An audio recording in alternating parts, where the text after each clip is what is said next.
Yo，大家好，我係黃尚瑜，江小瑜，歡迎嚟到富甲無限呢個網台。咁呢，就今日呢，喺呢一集呢，我會將佢呢重新開一個嘅節目嘅題目，叫做哈米吉多頓。咁哈米吉多頓係咩呢？就係聖經呢個啟示錄預言末世嘅時候呢，呢一個嘅善惡對決嘅最終戰場。咁啊，哈米吉多頓就喺呢個地方啦，係啦，咁咧就會係嘛？呢個係啟示錄裏邊所講嘅一個預言嘅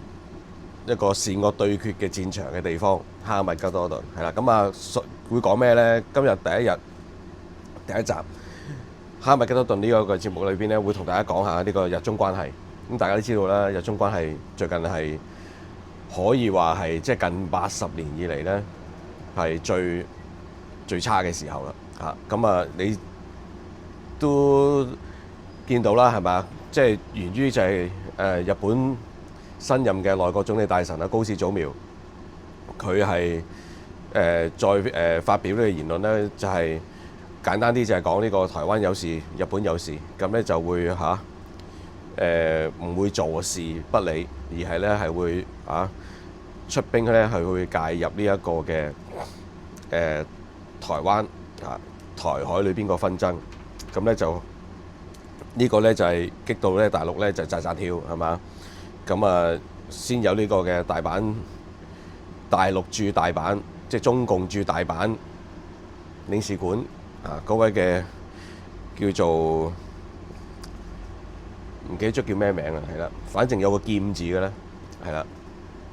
咁另外咧就係咧，話要將阿高市早苗斬首，咁另外咧就係啦，中共一啲嘅外交嘅相關嘅部門或者發言人咧咁就即係出言咧就去即係要阿高市咧早苗咧就係不如屙督了照下自己嘅幾斤幾兩啦咁你可想而知呢啲咁嘅即係戰狼外交上邊嘅一啲措辭或者一啲語氣咧都非常之粗鄙啊，同埋咧有失國格嘅。咁但係唔到你啦，即係你見到咧呢啲咁嘅做法咧，反而咧就會激起咧日本嗰個民意嗰個嘅反彈啦，同埋咧就係即係政府內閣啊，或者係議會方面，即係整體日本個政府嗰個嘅體系裏邊咧反而咧就係咧大部分人咧都繼續咧支持高市早苗啦，令到咧佢嗰個嘅民意調查咧嘅高度咧係即係喺日本政壇嚟講係近年少見嘅。好啦 ，anyway 講翻就係話，我個人點睇咧？即係雖然我都即係對日本都有一定了解啦，咁亦都咧即係對兩岸關係咧都幾有一定嘅認識。咁我點樣睇呢件事嘅發展咧？咁其實高市早苗佢嗰個嘅即係言論咧，即係簡單啲講，即係台灣有事，日本有事啦。咁其實就主要係喺呢一個嘅安倍晉三咧，大概10年前啊，即係2015年嗰陣時候咧，就係有呢一個嘅新嘅呢一個嘅安保法，即係意思係日本本身咧係冇軍隊嘅，自從終戰之後因為係即係戰敗國啦，咁所以咧就係被取締咧就冇咗軍隊，只有呢個所謂嘅自衛隊一路咧就係維持即係日本咧國土嗰個嘅防衛係啦。咁當然美日同盟亦都係一個好重要嘅即係背後嗰個即係支撐嗰個嘅關係啦咁樣咁講到頭先講啦，就係話去到2015-16年嗰陣時候咧，就係呢個安倍晉三在任嘅時候咧，就推出呢一個嘅新安保法嗰個嘅詮釋嘅，就係咧有3點咧就係可以即係咧令到呢一個嘅日本咧係有條件係可以出擊即係防衛自己嗰個嘅國家安全。咁呢個咧就係喺新安保法之後咧，其實有3點嘅，係啦。即係咧呢個自衛隊如果係出擊防衛嘅話咧，要有呢3點嘅條件啦。第一個就係咧對於我國即係日本啦，呢個有緊密關係嘅第一他國發生武力攻擊嘅時候，因而第二點啦，呢個進入係因而威脅我國即係日本咧生存嗰個危機，甚至嚴重影響國民嘅生命自由及追求幸福嘅權利等嘅明確危險事態，係啦。咁所以咧，其實咧呢個 point 咧，就係正正就係高市早苗能夠依據點解台灣有事係啦，日本就會即係幫拖嗰個嘅背後嗰個嘅根據嚟嘅，係啦。咁呢個新安保法咧，其實咧亦都係咧，即係開始咧有啲人係會重新會係認識到呢一個嘅關鍵喺邊一度，就係因為呢一個嘅所謂新安保法咧，其實都係10年前先至去喺日本參議院通過嘅啫嘛。咁所以就話其實喺以往咧，大家舊有個印象咧，對於日本自衛隊係啦，即係冇呢個咧就係出擊嘅權利嘅，即係純粹只能夠係有呢一個即係純粹係有呢一個咧就防衛嘅啫。咁啊就外國嘅事務咧就唔關 Q 你事。但係其實你見到即係呢一個嘅新安保法咧，其實係好多人係因為唔認識嘅時候咧，就會覺得即係高市早苗咧就係大放厥詞啦，係嘛？咁啊跟住咧就惹怒呢個大陸啦，咁啊就逢係阻礙呢個即係統一大業咧即係就會萬劫不復啊，代價好大啊嗰啲咁嘅嘢。咁但係你要好清楚要了解到就係話頭先講咗啦，就係點解高市早苗呢一個嘅講法係會有根有據嗰個嘅原因喺呢一度，就係新安保法其實喺10年前2015年嘅時候，日本參議院已經通過咗。咁大家都知道啦，安倍晉三係高市早苗嘅師傅啊，咁佢亦都係貫徹佢師傅即係安倍晉三嗰個嘅政治嘅一個理念，同埋喺日本嚟講未來要成為一個即係完全嘅真真正正嘅國家，恢復成為一個完全真正嘅國家，就必須要將自衛隊證明做軍隊。咁呢個喺嚟緊呢，應該就會好快就會進行呢個修憲做到嘅，因為原因就係高市早苗係獲得好大嘅民意支持。咁你話事態發展進到去依家就係話佢派咗特使去北京，咁咧就去即係純粹去斡旋呢件事啦。咁同埋咧就係亦都俾一個咧好嘅下台階大陸啦咁因為大陸可以大肆吹噓話日本跪低跟住派人嚟同我傾偈呢咁樣。咁但係實際上係唔係咧？咁呢個我自己認為係唔係咁樣去睇嘅呢件事。咁你見到咧以往啦係嘛，即係大陸一路咧就係即係鼓吹仇日係嘛，即係因為如果佢唔係咁樣做的話咧，喺成個印太地區咧，佢基本上係冇一個所謂假想敵，咁佢抗軍冇條件啦，係嘛？又或者大陸內部有啲咩事，佢亦都冇外邊嘅一啲嘅對象可以去轉化佢內部嘅矛盾啦。所以咧最簡單啦，係嘛？最近嘅啦就係日本。咁當然美國亦都係另一個啦。咁但係因為美國始終喺太平洋嘅另一邊，山高皇帝遠，佢係奈佢唔何嘅。即係大陸無論點叫囂，佢都係奈何唔到美國嘅。咁依家你話只不過喺貿易上邊，因為喺全球嗰個嘅成個嗰個架構度，咁兩個大嘅經濟體咁有交手都好正常啦。咁但係你話心目中大陸佢嘅假想敵喺印太亞洲呢一邊，就一定係只係日本。佢亦都係好想能夠取代到美國，成為亞太印太地區嘅龍頭大佬。咁變咗呢，就係美國嗰個嘅喺區內嗰個影響力呢，就自然就會相對就會削減㗎啦。咁樣咁呢個係佢如意算盤啦。咁所以其實一路以嚟，你見到中共呢，佢都係將日本呢成為一個假想敵。咁喊打喊殺啦，係嘛？細細個培養你哋即係點樣仇日啊？係嘛？即係攞以前係啦，即係日本侵華嘅即係歷史咧，就去大做文章啊咁樣係啦。咁咧就去將呢個8年嘅仇恨咧都未能夠咧就消滅嘅原因咧，或者大家都唔能夠弭平嘅原因咧，就係因為咧不斷有人鼓勵你抗日咁呢個其一啦。日本亦都好清楚日本亦都好清楚，包括即係佢哋嘅政治人物啦，商家啦，甚至乎依家去到民間呢，即係日本呢都係好清楚，即係中國人係啦，係其實都唔係好中意佢哋嘅，不過就好中意嚟佢哋呢度呢就旅行買嘢係啦，炫富，跟住呢就甚至乎呢就係留學係啦，聯姻結婚，即係簡單啲講聯姻結婚，咁呢跟住呢就成為日本人，喺居留喺日本，咁啊跟住呢就作為佢哋嗰啲所謂滲透、侵蝕係啦咁樣樣，咁唔緊要，即係呢個呢亦都係即係咁講啦嚇，即係佢哋兩國之間呢，即係日中兩國之間，其實一路以嚟咁樣交手嗰個嘅即係啲嘅往績歷史啦咁樣，咁去得多日本，其實你都深入啲去了解日本嗰個嘅地方呢，個民情呢，你係見得到頭先我所講呢啲嘅現象㗎啦，咁樣。好啦，咁你見到呢，即係以往大陸只要將抗日呢個話題放大嘅時候，即係包括日本有啲嘅即係在任嘅首相，當佢卸任嘅時候，佢就會參拜靖國神社啦，係嘛？因為在任嘅時候唔方便啊嘛，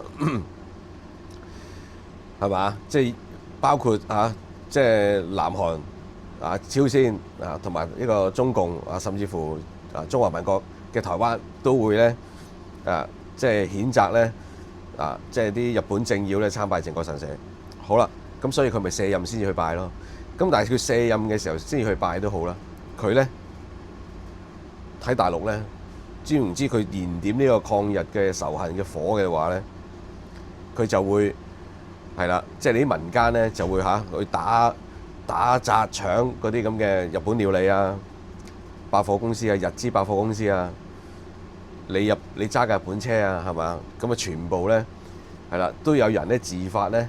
就去做呢啲咁嘅示威啊、抗議啊嘅行動。咁但係當中當然係有啲武警啊、公安嗰啲個臥底喺度煽動啦，係嘛？咁但係當然唔排除，即係大陸民間都有一啲即係所謂愛國人士，佢哋自己自發走去日本領事館度燒日本軍旗啊嗰啲咁樣係有嘅。咁但係你見到呢一鑊上到咁嚴重嘅程度，即係話喂，你台灣有事，我日本就會幫拖㗎啦，因為我都有事係嘛，所以一定要幫拖就力挺台灣，守護台灣海峽咁樣，去到咁高度，即係擺到明，你總之你喐佢呢，我就會幫拖㗎啦。咁點解頭先所講嗰啲以往見到嗰啲即係啲民間係嘛自發去抗議啊、示威啊、打倒日本軍國主義啊嗰啲咁嘅行動冇晒嘅？佢依家大陸淨係得呢一個嘅經濟制裁啫嘛，係嘛？即係所謂即係禁即係勸喻你啲人唔好去日本咁旅行，咁加上佢本身咧就可能咧繼續咧就係停止輸入佢哋嘅海產啦咁樣。總之咧務求咧就用經濟手段咧就令到咧高市早苗難堪。咁但係調翻轉講啦，因為嗰個世界嗰個嘅趨勢啊，或者啲民粹啊嗰啲嘅階段咧，已經同以往有啲唔同。你見到即係縱使喺今日壓力之下咧，高市早苗咧亦都係咧勇往直前係嘛？即係佢都講到明咧，就唔會撤銷以往講過嘅一啲嘅言論。咁即係話咧，佢會繼續係嘛？即係貫徹台灣有事、日本有事呢一個嘅觀點。咁咧就去咧就保障日本嘅安全。咁同埋咧就係唔會令到咧自己嘅即係生存咧受到威脅。因為講緊台灣海峽，你如果變咗唔係呢一個現狀的話咧，其實對日本都好大影響嘅，包括嗰個嘅經濟上邊嗰個嘅咽喉咧就會俾咧即係大陸咧鉗住㗎啦。咁所以日本亦都唔會願意見得到呢一個嘅畫面。咁如果咁樣講，咁你可想而知去返大陸嗰個層面咧，就係頭先我所講嘅，除非佢夠膽，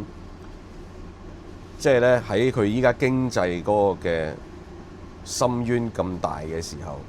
佢如果佢夠膽係鼓勵啲民眾去自發地去反日咧，即係去啲日本料理店度啊淋屎啊，係嘛？即係或者係即係將你啲即係啲豉油係咁樣通店喺度淋啊嗰啲咁樣燒你哋揸嗰啲日本車啊，係嘛？係啦，即係其他國產車就冇事啊，你揸國產車冇事，你揸日本車就有事啊咁樣。即係如果佢夠膽係咁樣做咧，去表達所謂嗰個對日本嗰個嘅抗議咧，協呢個所謂民意對日本有呢個抗議咧，咁我諗可能大陸咧會更加麻煩，因為佢唔想你哋亂噶嘛。其實你好明顯見得到，大陸依家係好怕你哋啲人亂嘅，所以你見到咧佢依家嘅措辭咧，或者佢嘅所謂行動咧，暫時咧去到今日咧已經係2025年嘅11月18號，今日係星期2嚟嘅，即係呢一集嘅節目裏邊講到呢個階段咧，佢都仲係咧，淨係喺外交上邊喺度咧就謾罵啊，係嘛？跟住你就話你日本好危險啊，跟住咧所以咧你哋咧就唔好去日本玩啊，係嘛？咁啊，即係呢啲咁嘅手段咧，都係經濟上面去希望令到日本係即係屈服個原因就係因為佢好怕亂啊嘛，所以佢未必會有其他嘅升級嘅行動咧，去可以即係表達佢對日本嘅不滿，因為佢怕亂啦。咁如果咁計咧，你計翻就係純粹經濟上邊嗰個嘅影響咧，其實日本嘅經濟咧主要都係科技啦、生產啦、出口啦、貿易啦、重輕工業啦。其實旅遊業咧佔佢嗰個嘅本身經濟體系咧好細嘅啫，即係0.5% 都唔到。咁即係話咧，其實咧你話開頭嘅衝擊係會有啲影響嘅，但係實際上你話係咪好嚴重到即係國家會冇飯食係嘛？一定要乞求你哋啲大陸人即係過嚟日本玩，咁佢先有飯開？呢個絕對唔係啦。第二樣嘢就係即係本身大陸人咧去日本旅行咧，即係近呢10年8載咧，即係所謂劣行咧就罄竹難書係嘛？即係成日都聽到㗎啦係嘛？即係去人哋度玩，但係又懷住國仇家恨，咁所以咧去到靖國神社咧又屙屎啊賴尿啊咁樣係嘛？咁啊其他嗰啲又唔使講啦即係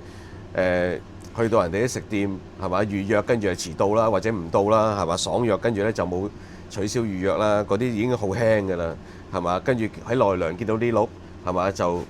即係虐待啲鹿啦嗰啲咁樣即係所以呢啲咁嘅劣行咧，其實令到喺日本當地啲人咧都對於大陸嘅遊客咧好反感。咁所以咧，其實你香港人咧，如果去到咧呢個階段咧，如果你去日本咧，因為少咗好多大陸人啊嘛，咁你去到咧，今日人哋見到你就未必當你係中國人喎，係嘛？即係問你你係邊度人啊？咁樣你話你係台灣，你話你係香港，咁但係因為即係我哋係比較文明啲噶嘛。咁啊冇呢啲劣行嘅時候咧，可能修補翻即係可能同大陸唔係即係同日本啲民眾咧修補到呢個我哋啲遊客嘅形象係嘛？香港人真係唔同啲嘅喎係嘛？台灣人真係唔同啲嘅喎咁樣。咁呢個其實係一個絕大機會咧做翻呢啲嘢，我自己認為。所以咧，依家趁啲 yen 平咧去旅行咧，其實都係一件好事去日本啊。咁你話啦，即係所謂嗰個經濟嗰個嘅抵制咧，我自己認為咧係唔會令到日本會退卻嘅呢件事，係啦，因為日本亦都有好多嘅反制嘅，包括喺一啲科技上邊，係嘛，即係喺大陸嘅投資上邊，其實咧呢啲咧對大陸咧嗰個嘅致命傷咧就更加大。譬如你依家大陸嗰個高鐵嗰個嘅系統，其實嗰個技術仰賴嘅都係日本嘛，主力係。咁你嗰啲零件啊，剩嗰啲，其實你唔提供的話咧，其實基本上你如果高鐵去到咁上下嗰個嘅折舊啊、損耗的話咧，你冇零件去替換的話咧，其實高鐵都唔使行。咁大陸點解即係有別於以往嗰種嘅態度？你話就咁係去利用外交部或者係用啲輿論去批評日本，其實呢啲好溫和嘅啫，即係意思。嗰個嘅程度好溫和，即係等於你呢啲做法同你對長和賣巴拿馬運河嗰個嘅嗰個嘅層面係差唔多一樣嘅啫嘛，咪就咁喺度即係利用啲左黨媒啊咁樣發社論啊咁樣去數臭啊高市早苗，但係呢啲唔會有用嘅，你好明顯見到係嘛？咁一樣道理啫嘛，其實因為點解佢唔用嗰啲其他啲更猛嘅招咧？因為佢本身其實有好多顧慮，包括佢自己內部。你諗下呢件事係嘛？喂，國神嗰一下一次過清算啦，咁你軍隊裏邊有唔同意見噶嘛？可以咁有啲軍隊可能借勢，喂，點解你唔打？點解你唔去就咁直接去係嘛佔據釣魚台啊？咁佢呢樣嘢佢可以作為一個政治嘅武器去要挾習近平嘅喎，係嘛？點解你咁軟弱啊？係嘛？即係點解咁啊？咁你內部都可能有唔同意見，有人會自告奮勇，但係當然佢未必真係想去打啦，但係佢會自告奮勇啊嘛。咁佢令到呢個自告奮勇嘅藉口，去成為打壓政治異己嘅藉口嚟噶嘛，嘅原因嚟噶嘛。咁呢啲你暫時見到未發酵喎，因為時間未到啊，可能即係依家仲係講緊係2025年乙巳年嘅時候，咁啊去到出年2026年丙午丁未呢個赤馬紅羊中間會唔會呢？咁樣咁呢個就要拭目以待咯。咁另外就當然啦，係嘛？舌劍我記得啦，嗰個叫舌劍係嘛？即係呢。之前咧睇呢個嘅推背圖第46象係嘛？曾經講過啦。咦後咩啊？勇士後門入帝宮啊嘛！今日習近平送部小米手機俾南韓總統李在明嘅時候，無端端講咗自己爆響口又你看有咩後門你睇有冇後門？咁我認為佢呢個似乎有啲伏筆喎。對於呢個推背圖46象裏邊講呢一句勇士後門入帝宮，但係之前嗰句係咩啊？東邊門裏伏金劍喎，東邊係邊邊啊？東邊咪日本咯，有把金劍喺度喎，係唔係金劍？你可以當係美國西方嘅劍，你亦都可以解釋會唔會就係嗰個咁嘅失言嘅駐大阪嗰個嘅總領事館嗰條友叫舌劍，會唔會係咁呢？呢啲係推敲嘅啫，唔知。但係我就認為係冇真正嘅底氣係可以引發戰爭，因為其實佢所謂武統佢唔係驚台灣，但係實際上佢亦都冇把握可以喺軍事上可以令到台灣係投降嘅。但係你加埋日本呢，佢就好罩忌，所以其實大陸係永遠都係罩忌美日嘅勢力喺呢一度，所以唔會有武統嘅時候。咁你唔會搞台灣，台灣冇事，日本亦都冇藉口出兵。其實個意義係咁樣，呢個係我嘅睇法所以唯一就係驚呢，香港會係點樣樣？香港呢件事上邊，你話依家係嘛？因為成個粵港澳係搞緊呢個所謂全運會啊嘛，係嘛？全國運動會，但係點解冇台灣代表嘅？你話你自己嘅台灣係中國一部分，點解全運會冇台灣運動員喺度嘅？搞唔清楚呢件事係嘛？咁唔好理啦，即係佢依家咧就係香港咧就未有咧跟隨咧大陸咧就惡言惡相咁咧就去批評呢個高市早苗，因為搞緊全運會啊嘛。咁之後會點咧？咁如果你話喂唔係啦你哋香港人咧都鼓勵你哋香港人咧唔好去日本啊，咁佢又冇權阻止你嘅，即係意思所謂喺呢個即係虛浮嘅一國兩制之下。係嘛？你都有呢個出入自由啊！但係問題，你嗰啲咁嘅航空公司會唔會做嘢呢？自己我哋自己縮減去日本嘅航班，咁啲機票咪貴咯？咁你如果機票貴4倍，咁你香港人會唔會再去日本呢？會唔會好似慣常咁樣成日習慣去日本呢？呢個我非常擔心。係OK，係啦，因為我去日本做生意嘅，唔該，係嘛？所以咧都仲要拭目以待，睇下點樣玩法。咁去到呢度先講咗20零分鐘，咁第一次以哈米吉多頓呢個節目題材嚟到講下全世界嘅軍火庫，就係兩岸台海。好啦，咁歡迎大家 like、subscribe 富甲無限呢個 channel，我哋下次再見，拜拜。